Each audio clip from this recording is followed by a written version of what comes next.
Hi everyone, सीसा 23 के solution series में हम आरसी के और कुछ पैसेजेस इस वीडियो में देखेंगे। चलो शुरू करते हैं। First passage which is question 35।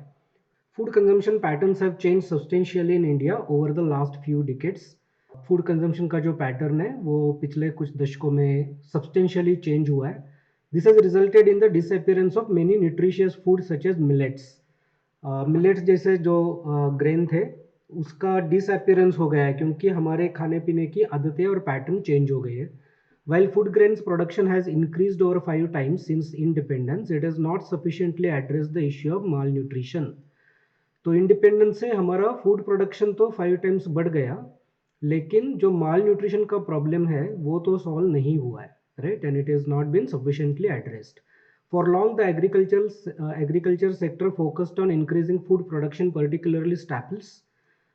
जो स्टैपल फूड है उस पर ही ज़्यादा फोकस दिया जा रहा है, which led to lower production and consumption of the indigenous traditional crops and grains, fruits and other vegetables, impacting food and nutrition security. This is very important word. ये whole passage इसके बारे में बोल रहे हैं कि हम खाते तो है, राइट? तो जो फूड प्रोडक्शन का फोकस है वो ज़्यादातर स्टैपल डाइट पे है, मतलब जो हम लोग आटा मैदा जो रोज की प्रोसेस्ड फूड एटसेट्रा एटसेट्रा उस पर ज़्यादा है। और जो हमारी इंडिजीनियस है पहले से जो हमारे ट्रेडिशनल फूड है उसको हम भूल गए हैं, जो कि ट्रेडिशनल क्रॉप्स या ग्रेन्स है या ट्रेडिशनल फ्रूट्स है उसको हम लोग ज़्यादातर यूज़ नहीं करते। And this is actually aggravated और not rather than aggravated I should say that कि न्यूट्रिशनल सिक्योरिटी, देखो there is a difference between food security and nutrition security. Food तो दिया जा रहा है, राइट, फूड सिक्योरिटी के अंदर, लेकिन क्या वो फूड न्यूट्रिशियस फूड है? Does it have enough nutritious value? That is questionable. और उसका रीजन ये पैराग्राफ में ये बताया गया है कि हमारा फोकस अपने ट्रेडिशनल फूड से प्रोसेस्ड फूड और स्टैपल फूड पे ज़्यादा है, उसके प्रोडक्शन पे अपना ज़्यादा फोकस है, right? So in the process further intensive monoculture agriculture practices. Monoculture मतलब एक ही तरह का फूड जमीन के अंदर उगाते रहना. So it can perpetuate the food and nutrition security problem by degrading the quality of land. तो जनरली ये माना जाता है कि एक ही तरह का क्रॉप आप अगर लेते रहोगे तो लैंड का जो क्वालिटी है वो धीरे धीरे कम होता चला जाएगा. और इसलिए if you see farmers actually keep on changing their crops from season to season, या फिर एक क्रॉप के साथ दूसरा क्रॉप भी पैरेलली लेते हैं वगैरह वगैरह. सो वो जो एग्रीकल्चरल प्रैक्टिसेस है, those are very important to maintain the quality of land. That is what it is saying. So it degrades the quality of land, water and food derived through them, right? तो ये जो monoculture agriculture है उसका ये disadvantage है कि ये सब चीज़ें का क्वालिटी कम हो जाता है. चलो क्वेश्चन देखते हैं. Based on the above passage the following assumptions have been made. To implement the sustainable development goals and to achieve zero hunger goal, monoculture agriculture practices are inevitable even if they do not address malnutrition. तो इस तरह की कोई भी बात SDG की बात या फिर जीरो हंगर गोल की बात इसमें की नहीं गई है. मोनोकल्चर एग्रीकल्चर प्रैक्टिसेस का जस्टिफिकेशन नहीं किया गया है, उसका एक डिसएडवांटेज बताया गया है. लेकिन ऊपर के ये जो दो इम्पोर्टेंट वर्ड है एसडीजी और जीरो हंगर गोल, इसके बारे में कुछ भी बात नहीं है. Dependence on a few crops has negative consequences for human health and the ecosystem.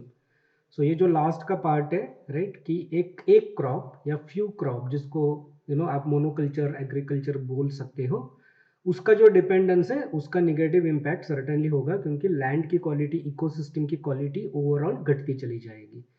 So this assumption we can certainly make from this passage. Government policies regarding food planning need to incorporate nutritional security. So the whole point revolves around the nutritional security, right? And government is doing a lot about food security, but उसके quality के बारे में ध्यान नहीं है, nutrition security के बारे में ध्यान नहीं है. So obviously this is also a valid statement or assumption that we can make. For the present monoculture agriculture practices, farmers receive subsidies in various ways and government offers remunerative prices for grains and therefore they do not tend to consider crop diversity. So monoculture का क्या advantage है, उसमें government का क्या incentive है, right, और उसका कैसा इम्पैक्ट है इसके बारे में ये पैराग्राफ में कोई भी बात नहीं की गई है. तो I think it is pretty straightforward that 2 and 3 are the assumptions which can be made. So the answer to this question is option number B. Okay, चलो नेक्स्ट देखते हैं.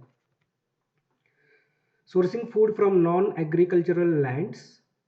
This is very important. Non-agricultural land मतलब खेती के बजाय दूसरी जगह से जो फूड मिलता है, स्पेशली फॉरेस्ट से या वेटलैंड से, and I think they have said that uncultivated system such as forest, wetlands and pastures, right. तो जो फॉर्मली अनकल्टिवेटेड है, मतलब फॉर्मली उसको बनाया नहीं जाता या उगाया नहीं जाता, लेकिन उसका जो प्रोड्यूस है, जैसे फॉरेस्ट में फ्रूट के पेड़ हो सकते हैं, तो उस टाइप का जो प्रोड्यूस है उसका उसके बारे में यहाँ पे बात की गई है. तो sourcing food from non agricultural lands in addition to agricultural lands enables a systemic approach to food consumption. तो एक सिस्टम बन जाता है फूड कंजम्पशन का if you actually source those products or produce from non-cultivated or non-agricultural lands. So it allows a rural and tribal. तो generally ये lands कहाँ होते हैं? रूरल में एरिया में होते हैं, ट्राइबल कम्युनिटीज में होते हैं, राइट. मतलब वहाँ पे ज़्यादातर उनका रेसिडेंस होता है. So it allows these communities to sustain themselves for the whole year and steer clear of natural disaster and season-induced shortfalls of agricultural food. तो ये जो communities है they are worst impacted due to natural disaster. तो वहाँ का supply cut सकता है agriculture food का वगैरह. तो उनका जो सोर्सिंग है नॉन एग्रीकल्चरल फूड का, उसकी वजह से वो लोग सस्टेन हो सकते हैं, राइट. या फिर कभी कभी जब क्रॉप्स अच्छे नहीं होते, उनके प्राइसेस बढ़ जाते हैं, तो ये जो कम्युनिटीज है who can not afford the increase prices can depend on this non agricultural foods to sustain themselves. ये एक बड़ा एडवांटेज है. Since the productivity of trees is often more resilient to adverse weather conditions than the annual crops, forest foods often provide a safety net during periods of food shortages.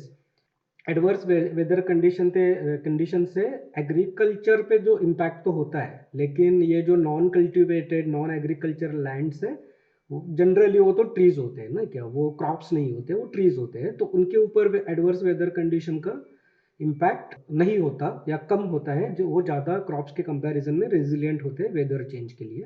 तो crop failure जब होता है ना, तो उस तरह का उसका जो शॉर्टेज होता है because of the crop failure for the particular grain, उस तरह का प्रॉब्लम इन सब प्रोडक्ट्स के बारे में, प्रोड्यूस के बारे में नहीं होता. Forest foods also make important contributions during seasonal crop production gaps. तो कभी कोई क्रॉप कम हो गया, गैप सप्लाई में क्रिएट हो जाता है, उसको फुलफिल करने के लिए इस तरह का फॉरेस्ट फूड हेल्प करता है, राइट. तो जनरली यहाँ पे कहा गया है कि फॉरेस्ट फूड का क्या इंपॉर्टेंस है और उसकी वजह से किस तरह से फूड का जो शॉर्टेज है इवन फॉर अर्बन पीपल और primarily for rural and tribal people, उसको हम लोग उसका जो फूड शॉर्टेज का रिस्क है फॉर वेरियस रीजंस, उसको मिटिगेट कर सकते हैं. चलो क्वेश्चन देखते हैं. Which one of the following statements best reflects the most logical and rational message conveyed by author. Message पूछा है, food yielding trees should replace other trees in rural and tribal areas and community owned lands.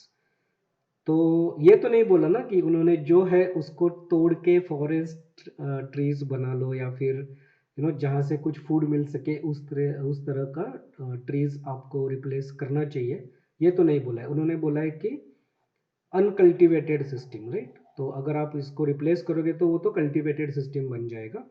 So obviously this is not the right option. Food security cannot be ensured in India with the present practice of conventional agriculture. यहाँ पे food security की बात नहीं की है. उसका जो extent है फूड सिक्योरिटी का, उसके लिए एग्रीकल्चरल प्रोड्यूस सफिशिएंट है नहीं है, इस तरह की कोई भी बात नहीं की गई है. Wastelands and degraded areas in India should be converted into agroforestry systems to help the poor. So again, right, वो लोगों ने बिल्कुल ऐसी बात नहीं की है कि आपको इसको सिस्टमैटिकली कुछ कन्वर्ट करना पड़ेगा, कुछ फूड यील्डिंग या फ्रूट यील्डिंग ट्रीज को प्लांटेशन करना पड़ेगा, इस तरह से कोई बात नहीं की है. उन्होंने सिर्फ बोला है कि जो है उसका क्या एडवांटेज है और वो इकोसिस्टम को, फूड सप्लाई को, फूड सिक्योरिटी को कैसे एनहांस करता है या सपोर्ट करता है. And then last is agro ecosystems should be developed in addition to or along with conventional agriculture. So here basically they are saying that कि agriculture तो कर ही रहे हैं, लेकिन ये जो because this is the advantage of non-conventional or non-cultivated lands or agriculture which is a cultivated produce, ये दोनों का सबका मिला के एक ecosystem बनना चाहिए. So I think this is a fairly good message that we can conclude upon, especially because these three are certainly not the message of the passage, right? So agro ecosystem मतलब बहुत सब कुछ उसमें आएगा, right? Cultivated आएगा, non cultivated आएगा, because they have used the word ecosystem here, right, which is a very broad term. So D is the answer to this question. So I will continue to solve passages, as well as very few problems are remaining now.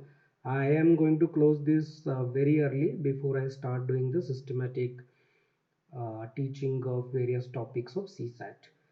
We have also started geography videos, so if you are not subscribed to our channel, please subscribe, and you can enjoy those videos. Thanks for watching this. I will see you in the next one.